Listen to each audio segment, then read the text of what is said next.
Assalamualaikum warahmatullahi wabarakatuh. Alhamdulillahilladzi hadana lihadza wa ma kunna linahtadiya laula an hadana Allah. Asyhadu an la ilaha illallah wahdahu la syarika lah wa asyhadu anna Muhammadan 'abduhu wa rasuluhu la nabiyya ba'da. Allahumma shalli ala Muhammad wa ala ali Muhammad. Kaum muslimin yang semoga dirahmati oleh Allah Subhanahu wa taala. Apakah kita bisa terhalang masuk surga atau kita tidak bisa masuk surga gara-gara kita diruqyah atau gara-gara kita meruqyah? Ini adalah pernyataan atau pertanyaan yang sering kali kita jumpai. Ya, bisa saja ini berasal dari pasien yang pernah mendengar ada ustadz yang menyatakan hal seperti ini, atau orang-orang lain yang menyatakan bahwa gara-gara ruqyah ternyata tidak bisa masuk surga. Wallahu musta'an. Kalau kita mempelajari tentang ruqyah, insyaallah kita akan memahami kedudukan ruqyah di dalam Islam. Tibun Nabawi itu terdiri dari ruqyah, herbal dan bekam, pengobatan Nabi. Kita pelajari ruqyah berdasarkan dalil-dalil yang datang dari Rasulullah SAW, bahwa ruqyah ini adalah kedudukannya di dalam Islam adalah merupakan bagian dari sunnah Rasulullah. Rasulullah SAW diruqyah oleh malaikat Jibril. Rasulullah SAW sering meruqyah. Kemudian Rasulullah mengatakan, la ba'sa birruqa ma lam takum fihi syirk. Tidak apa-apa, tidak masalah dengan ruqyah selagi di dalamnya tidak ada unsur syirik. Jadi hukum asal ruqyah adalah mubah karena dia adalah pengobatan. Bisa menjadi haram seandainya di dalamnya terdapat pelanggaran syariat atau bahkan terdapat kesyirikan. Jadi kenapa ada sebagian orang, atau katanya juga seorang ustadz, mengatakan ruqyah akan menjadi penghalang untuk masuk surga? Ternyata sebagian orang hanya bermodal mendengarkan dari orang lain atau membaca hadis Rasulullah SAW yang berkisah tentang 70.000 orang dari umat Rasulullah akan masuk surga tanpa hisab. Ya, jadi Rasulullah di hadapan para sahabat pernah menceritakan bahwa beliau ditampakkan orang-orang yang masuk surga. Beliau ditampakkan demikian banyak umatnya yang masuk surga. Kemudian beliau menyampaikan bahwa 70.000 di antara mereka akan masuk surga tanpa hisab dan tanpa azab. Kalau kalimat dipotong, ya, 70.000 golongan umat Rasulullah masuk surga, ya, tidak disambung dengan tanpa hisab dan tanpa azab, berarti pemahamannya hanya 70.000 ini yang akan masuk surga. Nah, karena kalimat tidak disampaikan ke ujung, maka terjadi kesalahpahaman. Kemudian Rasulullah sampaikan kepada para sahabat, 70.000 golongan umat Rasulullah yang masuk surga tanpa hisab itu memiliki ciri-ciri. Ya, 70.000 orang itu ciri-cirinya adalah yang pertama, ya, humul ladzina la yastarqun, yaitu orang-orang yang tidak meminta diruqyah. Ya, kalau kita dengar penjelasan para ulama, misalnya kita dengarkan keterangan dari Dr. Firanda Andirja, ya, doktor jurusan akidah dari Tamatan Madinah, beliau menyampaikan bahwa ketika seseorang meminta diruqyah oleh orang lain, berarti tawakalnya kepada Allah kurang sempurna. Ya, tidak langsung dia meminta kepada Allah, tapi meminta kepada orang lain untuk didoakan, karena ruqyah pada dasarnya adalah doa. Jadi orang yang meminta kepada orang lain untuk diruqyah berarti tawakalnya kurang sempurna. Kemudian ciri-ciri mereka selain tidak minta diruqyah adalah yastarqun tayyarun, ya, wala tatayyarun, yaitu orang-orang yang tidak percaya kepada pertanda-pertanda sial, ya, pertanda sial. Kalau di Indonesia sangat banyak itu dipercaya ada hari sial, ada pertanda-pertanda sial dari hewan-hewan tertentu, misalnya suara gagak, ya, suara cicak dan sebagainya, itu termasuk tatoyur. Ya, dulu orang Arab biasa kalau mau safar melepaskan burung, ketika burung itu terbang ke arah ke kanan bertanda baik, kalau burung terbang ke kiri bertanda buruk, maka tidak jadi berangkat. Ini namanya tatoyur. At-toyir ini dalam bahasa Arab itu burung, tanda sial. Kemudian dilanjutkan, wala yaqtaun, orang yang tidak berobat menggunakan besi panas. Karena di zaman itu masyarakat Arab memiliki kepercayaan bahwa puncak pengobatan kesembuhan itu akan didapat setelah berobat dengan kai, itu besi panas yang disundutkan. Tapi Nabi melarang ini.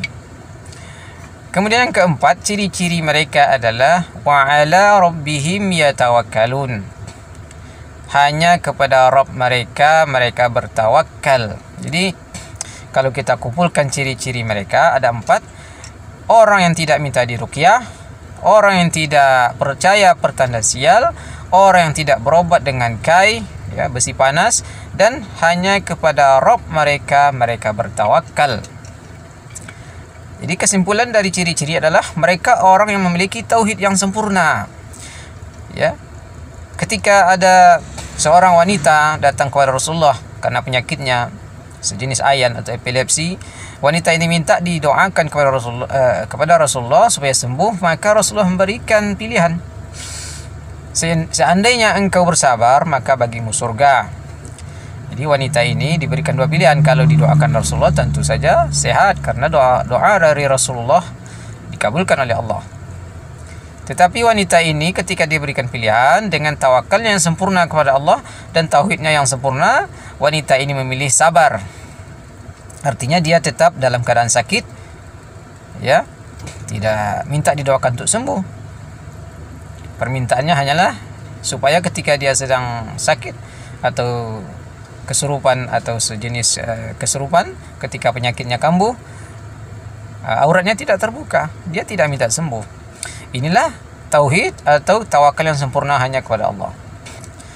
Jadi kalau kita memahami hadis ini separuh-separuh, maka kita akan menyampaikan, oh ternyata minta ruqyah itu menghalangi masuk surga. Padahal di ujungnya yang 70.000 itu masuk surga tanpa hisab, tanpa azab. Tanpa hisab berarti mereka adalah orang-orang pilihan. Ya, kalau kita di dunia misalnya masuk suatu gedung yang sedang ada acara, kalau kita adalah orang penting atau tamu istimewa, tentu tidak akan ditanya, malah disambut, diantarkan ke tempat duduk. Inilah orang-orang pilihan, ya, tanpa hisab, tanpa ditanya. Bagi selevel kita, orang-orang yang masih banyak berkecimpung bergumul dengan dosa, tauhid kita terkadang tercampur dengan kesyirikan, rasanya terlalu GR dalam bahasa kitanya, itu merasa kita akan masuk surga tanpa hisab. Yang terjadi nanti ketika ini sampai ke telinga orang awam, mereka tidak mau diruqyah karena penyakitnya, justru mereka malah mendatangi dukun. Ya, ini adalah suatu musibah karena kita tidak mempelajari atau tidak memahami kedudukan ruqyah. Jadi, bolehkah meminta diruqyah? Ya boleh, tidak dilarang oleh Rasulullah. Cuma Rasulullah memberikan perbedaan. Kalau seseorang tidak minta diruqyah, berarti dia termasuk ciri-ciri orang yang akan masuk surga tanpa hisab. Ciri-ciri. Dan banyak ciri yang lain. Ya. Yang ciri yang keempat itu adalah ciri-ciri yang sangat baik. Wa ala rabbihim yatawakkalun. Hanya kepada Rabbnya mereka bertawakal. Kita terkadang masih banyak bertawakal kepada makhluk, tergantung kepada makhluk. Jadi kalau kalimat ini disebar-sebarkan, ini akan disalahpahami oleh orang-orang, ya, yang sakit. Ketika mereka sakit, mereka tidak mau diruqyah, justru mendatangi dukun. Ya. Yang terbaik tentu saja adalah meruqyah diri sendiri secara mandiri, karena Rasulullah sendiri mengajarkan bagaimana cara meruqyah diri. Tapi yang jadi masalah ketika kita tidak mampu meruqyah diri sendiri. Sudah terkena sihir misalnya, atau penyakitnya sudah parah, tentu tidak akan mampu meruqyah diri sendiri. Nah, bagaimana pula dilarang orang yang sudah tidak mampu, dilarang meminta bantuan? Dibolehkan. Yang lebih parah seandainya pemahamannya adalah di ruqyah tidak boleh, justru datangi dukun. Nah, ini yang jadi masalah. Ini yang justru ruqyah yang dilakukan dukun ini yang yang akan menghalangi masuk surga. Ya, karena ruqyah yang dilakukan dukun-dukun itu ruqyah yang syirik, karena ruqyah itu ada dua, ruqyah syar'i dan ruqyah syirik. Syar'iyah dan syirkiyah. Jadi Rasulullah itu mengajarkan kepada kita bagaimana cara meruqyah diri. Artinya ruqyah adalah sunnah Rasulullah. Ya. Sebelum tidur Rasulullah mengajarkan bagaimana meruqyah diri kita dengan surat Al-Ikhlas, Al-Falaq dan An-Nas. Pagi dan sore membacakan zikir-zikir sebagai ruqyah. Ya. Jadi ruqyah ini sudah dibahas oleh para ulama. Tidak ada ulama yang mengatakan ruqyah itu haram. Ya, yang masuk ruqyah syar'i ya. Ruqyah syar'i tidak ada ulama yang mengatakan ruqyah itu akan menghalangi seseorang masuk surga. Jadi pemahamannya harus benar sehingga kita tidak keliru. Tidak mau diruqyah justru mendatangi dukun. Ya, inilah yang mungkin kami sampaikan, mudah-mudahan bermanfaat. Dan bagi peruqyah tidak ada masalah sedikit pun. Tidak masuk ke dalam pembahasan hadis tadi. Ya, hadis tadi yang disampaikan yang tidak akan masuk surga tanpa hisab. Ya, 70.000 umat Rasulullah yang masuk surga tanpa hisab. Ya, kalau seandainya terdapat ciri-ciri tadi, berarti masuk surga tanpa hisab. Berarti kalau minta diruqyah itu dikhawatirkan tidak akan masuk surga tanpa hisab. Bukan berarti tidak masuk surga, tetapi masuk surga tapi dihisab. Ya. Sedangkan bagi peruqyah, meruqyah adalah amalan soleh. Karena Rasul menyampaikan khairun nas anfa'uhum linnas. Kita menjadikan ruqyah ini sebagai ladang amal soleh, saling membantu saudara kita yang sedang diganggu oleh syaitan. Jadi meruqyah adalah amalan soleh. Tidak ada keraguan terhadap itu. Yang jadi masalah adalah posisi kalau seandainya orang itu diruqyah. Kalau dia minta, dia takut tidak masuk surga. Justru ini yang sudah kita jelaskan tadi. Mudah-mudahan bermanfaat. Wassalamualaikum warahmatullahi wabarakatuh.